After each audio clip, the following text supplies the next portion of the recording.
अरे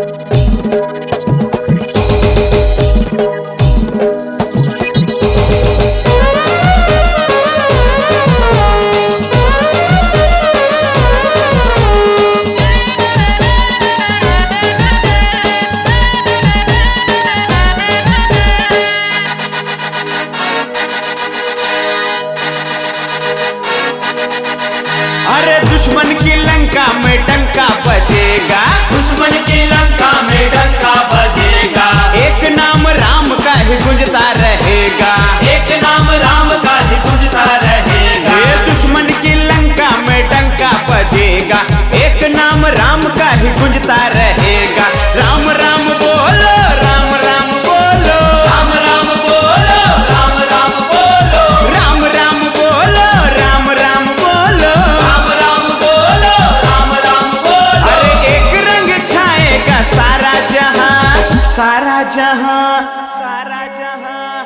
केसरिया केसरिया केसरिया, केसरिया केसरिया केसरिया, केसरिया केसरिया केसरिया, केसरिया केसरिया केसरिया, केसरिया केसरिया केसरिया, केसरिया केसरिया केसरिया।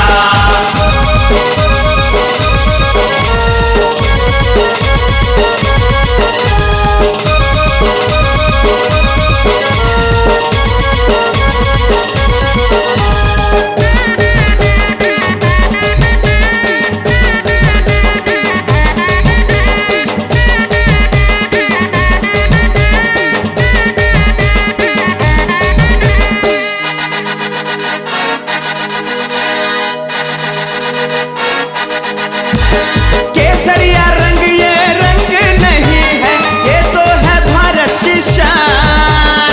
केसरिया रंग ये रंग नहीं है, ये तो है भारत की शान। जिसे ओढ़कर मेरे वीर शिवाजी भरते थे प्रलय हुंकार, जिसे ओढ़कर मेरे वीर शिवाजी भरते थे प्रलय हुंकार। ओ जिसे ओढ़कर मेरे वीर शिवाजी भरते थे प्रलय हुंकार। जिसे ओढ़कर मेरे वीर शिवाजी भरते थे प्रलय हुंकार।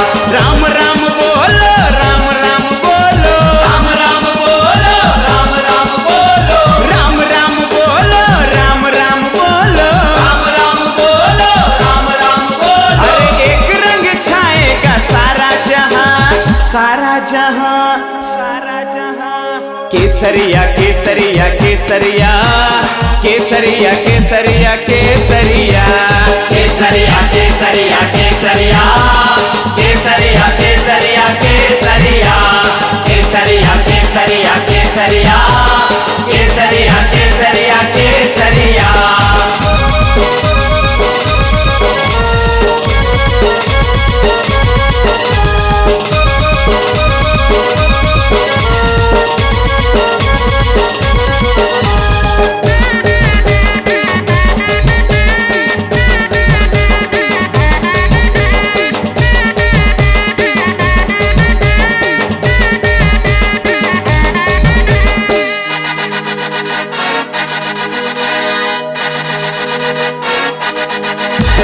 जननी के माथे का टीका केसरिया, धरनी के चरणों का फूल।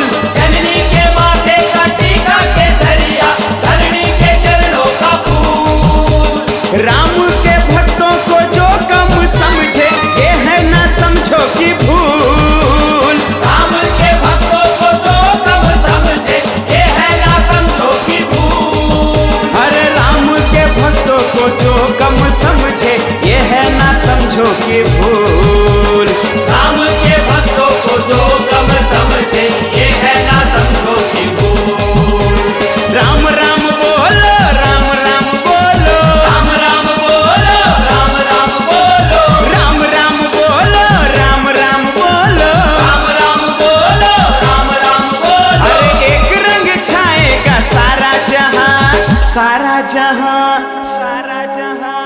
केसरिया केसरिया केसरिया, केसरिया केसरिया केसरिया, केसरिया केसरिया केसरिया, केसरिया केसरिया केसरिया,